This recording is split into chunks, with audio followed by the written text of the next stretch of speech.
The Committee on Science, Space, and Technology will come to order. Without objection, the Chair is authorized to declare recesses of the committee at any time, and pursuant to Committee Rule 2E and House Rule 11-2H4, the committee announces that he may postpone roll call votes. Today, we meet to consider the committee print on the Networking and Information Technology Research and Development Modernization Act of 2016. Pursuant to notice, I now call up the committee print of the Networking and Information Technology Research and Development Modernization Act of 2016, and the clerk will report the bill. HR, a bill to amend the High Performance Computing Act of 1991 to authorize activities for support of networking and information technology research and for other purposes. Without objection, the committee print is considered as read and open for amendment at any time, and I'll recognize myself for an opening statement. This legislation modernizes the Networking and Information Technology Research and Development, or NITR-D, program, and I thank Mr. LaHood for his work on this issue. This bill has bipartisan support in the last Congress, and I hope will receive the same support today. In this digital age, it is critically important to protect our nation's computer networking systems. This bill provides the coordinated R&D efforts necessary to improve cyber and data security nationwide. Better network security promotes U.S. competitiveness, enhances national security, and creates high-tech jobs. The NITR-D program implements the High Performance Computing Act of 1991. It represents the federal government's main R&D portfolio for unclassified networking, computing, software, cybersecurity, and related information technologies. Currently, 21 federal agencies are contributing members of NITR-D, with over 20 additional agencies participating in the program. This legislation serves as the mechanism for interagency coordination of R&D to ensure better focus and no duplication of research efforts among federal agencies or the private sector. It rebalances R&D portfolios to focus less on short-term goals and more on large-scale, long-term, interdisciplinary research. While this bill does not authorize any specific funding amounts, spending totals on NITR-D program activities totals more than $4.4 billion annually. More than $1.1 billion of this is spent by the National Science Foundation and more than $720 million by the Department of Energy.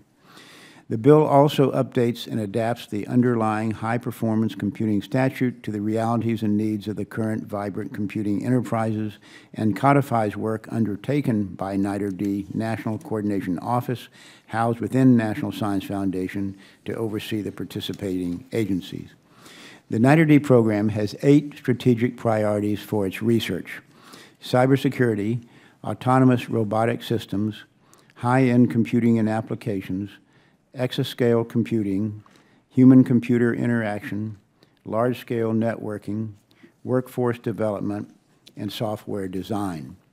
Technologies that come from these research priorities are applied by both the public and private sector to protect and enhance emergency communications, the power grid, air traffic control networks, our energy resources, scientific discovery, human exploration, new product development, and national defense systems.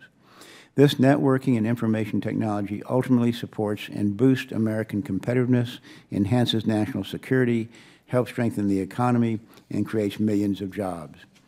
As evidenced by hearings held by this committee, including the most recent one on the FDIC, cyber breaches have become all too common. This legislation encourages agencies to increase understanding of ways to detect, prevent, and recover from actions that compromise or threaten computer-based systems. So this legislation is critical to the future of our country's research and development programs in networking and information technology. And I again thank Mr. LaHood for his interest in this subject and urge my colleagues to support the bill. I'll now recognize the ranking member of the committee, Ms. Johnson, for her opening statement. Thank you. Thank you very much, Mr. Chairman. When the original High Performance Computing Act was enacted in 1991, I don't think any of its sponsors could begin to imagine how central networking and information technologies would become to our lives and to our society. The explosion of wireless technologies, software applications, have profoundly changed how we communicate with each other, how we shop and travel, how teachers teach, and students learn. Networking and information technologies are improving health outcomes and lowering costs, including through telemedicine, advanced surgical tools, and personalized medicine. Medical research is being transformed by high-performance computing and data analytics. NIT is a major contributor to economic growth, not just through the companies like Texas Instruments and Google that develop the NIT technologies and services, but through every other sector that relies on NIT to increase their productivity and grow their customer base. NIT protects our brave men and women in the military by improving intelligence gathering and providing real-time information to soldiers in the field. In short, networking and information technologies have created a whole new world, especially for those of us who still remember the world before the IT revolution. The Networking and Information Technology Research and Development Program, or the EventID, is a 25-year-old program that supports a full range of research and development to grow the foundations of scientific understanding and accelerate the development of advanced information technologies, including high-end computing systems and applications. The program also advances NIT to accelerate discovery in many other areas of science and engineering, from astronomy to biomedical research. Importantly, the EventID program also addresses cross-cutting issues of cybersecurity and privacy. Opportunities also bring challenges, of course, and the federal government must continue to be a leader in all aspects of NIT research. The legislation we are marking up today, the Networking and Information Technology R&D Modernization Act, represents the first comprehensive update of the 1991 Act that created EventID. As such, the bill modernizes the terminology used throughout the underlying law. It expands the purposes to capture important areas of NIT research that have emerged in recent years. In addition, it encourages large-scale interdisciplinary and cross-agency collaborations in grand challenge areas of R&D. On the management and oversight front, the bill requires a 5-year strategic plan, updates reporting requirements to strengthen oversight, and codifies the National Coordination Office and its important functions. This legislation was vetted with an EventID program staff, agencies, and external stakeholders. We incorporated much of this feedback to generate an even better bill. I want to thank Representative LaHood, Chairman Smith, and committee staff for an open, collaborative, and good process, which has led to a very good bill. I will be pleased to co-sponsor this bill and urge my colleagues to support it. Thank you, Ms. Johnson. And the gentleman from Illinois, Mr. LaHood, the sponsor of the legislation, is recognized for an opening statement. Thank you, Mr. Chairman, and I want to thank you for your support and your help with this bipartisan bill, and also Ranking Member Johnson for her co-sponsorship and her statement. Chairman Smith, as you noted in your opening statement, the Networking and Information Technology Research and Development Program is the main federal R&D investment portfolio in unclassified networking, computing, software, cybersecurity, and related information technologies. Information technology is all around us in our day-to-day lives, on our smartphones, in our cars, and in our homes. It improves our way of life, even in ways that are not always visible or apparent. As noted in the most recent President's Council of Advisors on Science and Technology report, quote, information technology empowers scientific inquiry, space and Earth exploration, teaching and learning, consumer buying and selling, informed decision-making, national security, transportation, and advanced manufacturing, unquote. Research conducted under the EventID program has led to scientific growth and innovation in several areas, including computational decoding of the human genome, modeling and simulation of complex physical systems like aircraft, automobiles, power grids, and pharmaceuticals, visualization technologies in science, engineering, and medicine, near real-time weather forecasts, digital libraries, devices for assisted living, and computer-based education and training. This bill implements several important provisions to help lead the way for future technological innovations. It does so by, number one, improving interagency coordination and planning. Number two, focusing on areas of research and development with increasing importance like data analytics, privacy protection, and human-computer systems. And three, rebalancing R&D portfolios to focus less on short-term goals and placing more emphasis on large-scale, long-term interdisciplinary research. Specific to cybersecurity, the EventID program focuses on R&D to detect, prevent, resist, respond to, and recover from the actions that compromise or threaten to compromise the availability, integrity, or confidentiality of computer and network-based systems. As technology rapidly advances, the need for research and development continues to evolve. EventID works to prevent duplicative and overlapping R&D efforts, thereby enabling more efficient use of government resources and taxpayer dollars, while also supporting new and innovative research and development efforts at our nation's universities and through public-private partnerships. I would like to take a moment to highlight some of the related work going on in my home state of Illinois. The University of Illinois, which is close to my district, houses the National Center for Supercomputing Applications. And one of the most powerful supercomputers in the world, the Blue Waters, this computer is used by scientists, engineers, and private industry to address some of today's largest and most complex research challenges. Blue Waters, which is supported by the EventID program, represents over $400 million in combined National Science Foundation and Illinois investments, reaching over 200 additional projects across science and industry research and development.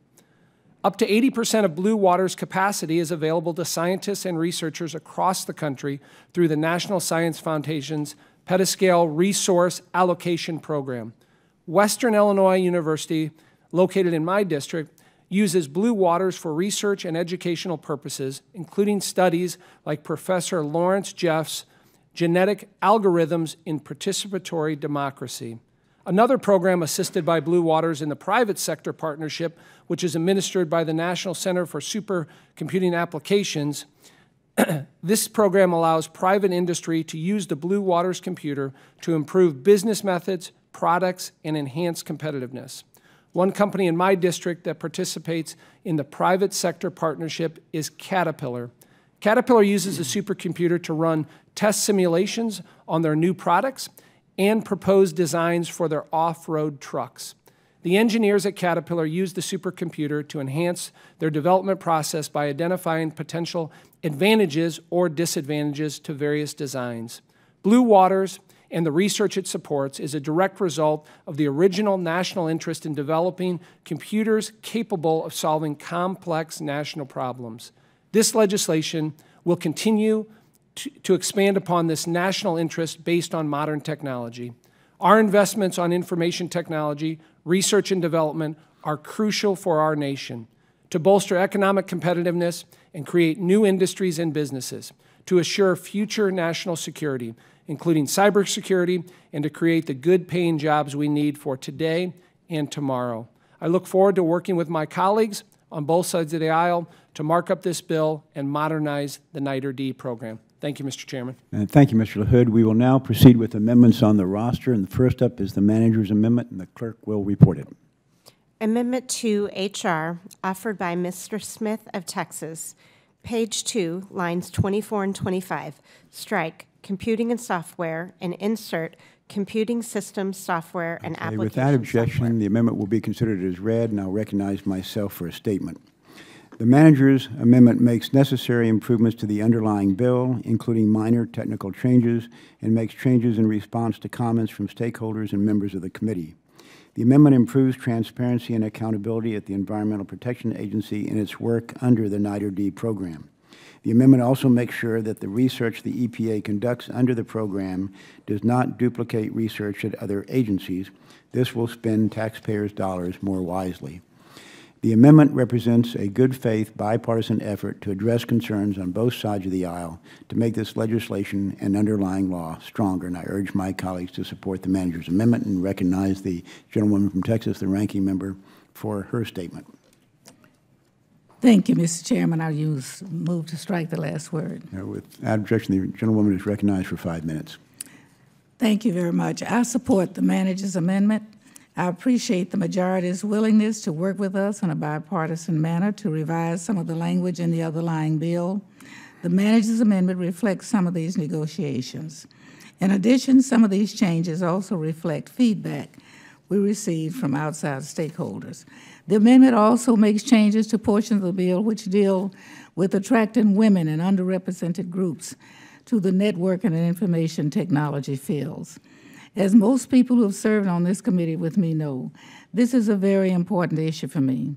I strongly believe that if we want to succeed against increasing global competition in these high-tech fields, we must utilize our full population and our full brain power. We cannot leave unaddressed the low participation by women and minorities in certain STEM fields. I thank the chairman and his staff for working with us on this issue. I also appreciate the willingness of the majority to work with us on the compromise language, which addresses the EPA's role in EventID program.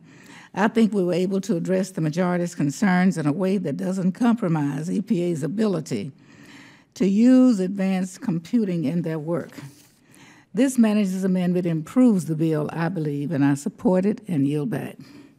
Thank you, Ms. Johnson. Is there any further discussion on the amendment? If not, all in favor say aye.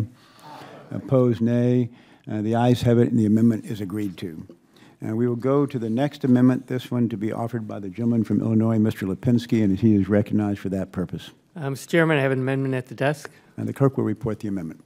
Amendment to HR offered by Mr. Lipinski of Illinois. Page 8, line 3, strike and. Page 8, line 5. I ask unanimous consent that the amendment be Without objection, the amendment is considered as read, and the gentleman is recognized to explain his amendment. Thank you, Mr. Chairman. I want to thank you, Ranking Member Johnson, and the sponsor of this legislation, Mr. LaHood, for this good bipartisan bill. My amendment is very simple, and it would add the research underpinning smart cities technologies to the list of purposes of the EventID program. The term smart cities are not well defined, but in general, what we're talking about is using large numbers of sensors along with high-speed networks to gather and analyze data to tackle large-scale issues.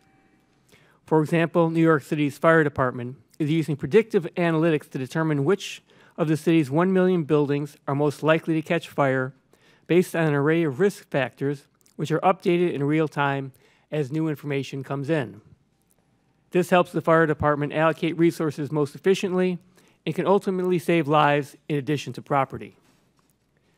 Potential smart cities applications range across many fields, including transportation, healthcare, energy, public safety, as well as numerous others. There are innumerable places to apply this technology, but it will take a sustained R&D program to solve the research challenges that remain to making these potential uses a reality.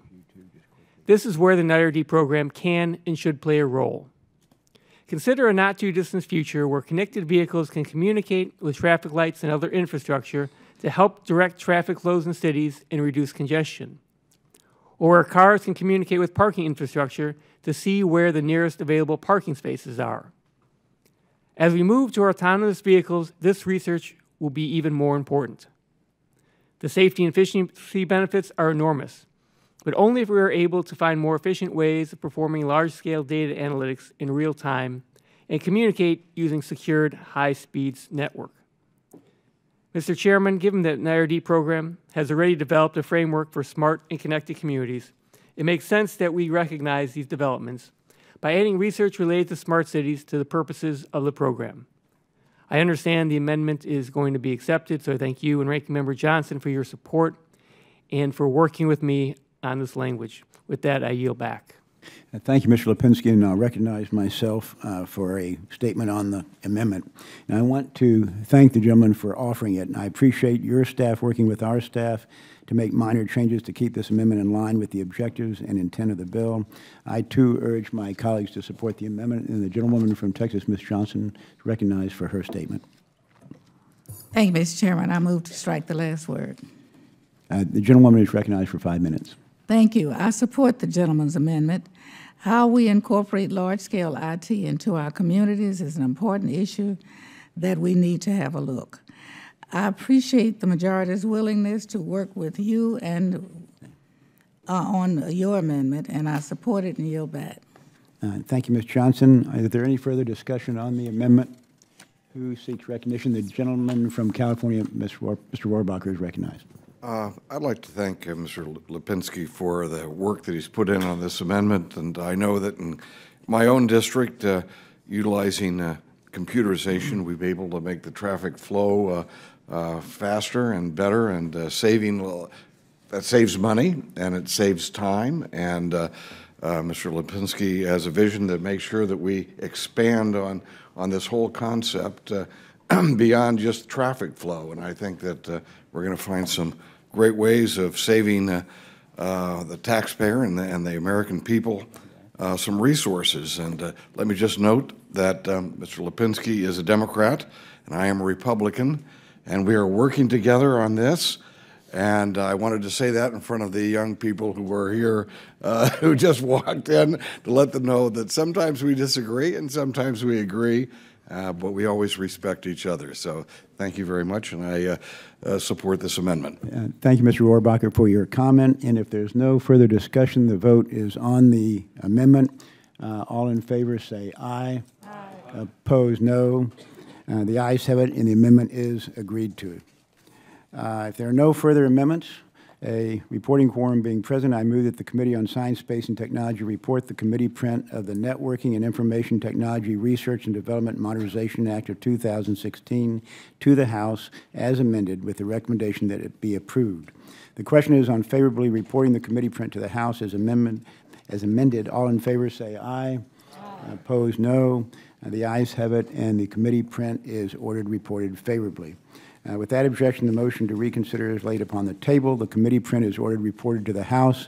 I ask unanimous consent that the staff be authorized to make any necessary technical and conforming changes, and with that objection, so ordered.